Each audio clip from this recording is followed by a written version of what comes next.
5장. 이는 만일 우리가 살고 있는 땅 위의 장막이 무너지면 우리는 하나님이 주시는 집, 곧 손으로 지은 집이 아니고 하늘에 있는 영원한 집을 가지고 있다는 것을 우리가 알고 있기 때문입니다. 우리는 지금 입고 있는 옷 위에 하늘의 집을 덧입기를 간절히 소망하면서 이 땅의 장막에서 탄식하고 있기 때문에 만일 진실로 우리가 하늘의 집을 옷으로 입으면 우리가 벌거벗은 채로 발견되지 않을 것이기 때문입니다. 이는 이 땅의 장막에 살고 있는 우리는 무거운 짐에 눌려서 탄식하고 있기 때문입니다. 그것은 우리가 이 땅 위에 장막을 벗어버리기를 원하기 때문이 아니고 죽을 수밖에 없는 것이 생명에 의해 삼켜질 수 있도록 하기 위해 하늘의 옷을 덧입기를 바라기 때문입니다. 바로 이 목적을 위해 우리를 준비하신 분은 하나님이시고 그 보증으로 우리에게 성령을 주신 분도 그분이십니다. 그러므로 우리는 항상 자신의 차 있으며 우리가 몸 안에 있는 집에 있는 동안에는 우리가 주를 떠나 있다는 것을 우리는 알고 있습니다.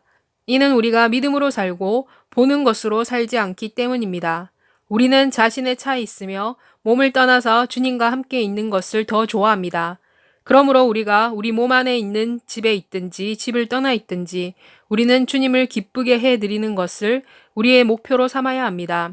이는 우리는 모두 그리스도의 심판대 앞에 서야 하기 때문입니다. 이리하여 각 사람은 그가 몸에 있는 동안에 행한 것에 대하여 선악간에 그 결과에 상응하는 보응을 받아야 합니다. 그러므로 주님을 두려워하는 것이 무엇인지를 우리가 알기 때문에 우리는 사람들을 설득하려고 하는 것입니다. 그러나 우리가 누구인지는 하나님께 드러나 있습니다. 나는 우리가 여러분의 양심에도 드러나 있기를 원합니다. 우리가 여러분에게 우리 자신을 지켜 세우는 것은 아닙니다. 오히려 우리는 여러분이 우리를 자랑할 수 있는 기회를 여러분에게 주려고 합니다. 이렇게 함으로써 여러분은 마음에 있는 것이 아니고 외모에 있는 것을 자랑하는 사람들에게 대답할 수 있을 것입니다. 만일 우리가 정신이 나갔다면 이것은 하나님을 위한 것입니다. 또 만일 우리가 정신이 온전하다면 이것은 여러분을 위한 것입니다. 이는 그리스도의 사랑이 우리를 강건하기 때문에 한 분이 모든 사람을 위해 죽으셨으면 모든 사람이 죽었다고 우리가 판단하기 때문입니다. 그분께서는 모든 사람을 위해 죽으신 것은 살아있는 사람들이 더 이상 자기 자신을 위해 살지 말고 그들을 위해 죽으시고 다시 살아나신 그분을 위해 살도록 하기 위한 것입니다. 그러므로 이제부터 우리는 누구든지 그를 육신에 따라 보려고 하지 않습니다. 전에는 우리가 예수 그리스도를 육신에 따라 알았으나 이제는 더 이상 그렇게 알지 않습니다. 그러므로 누구든지 그리스도 안에 있으면 그는 새로운 피조물입니다.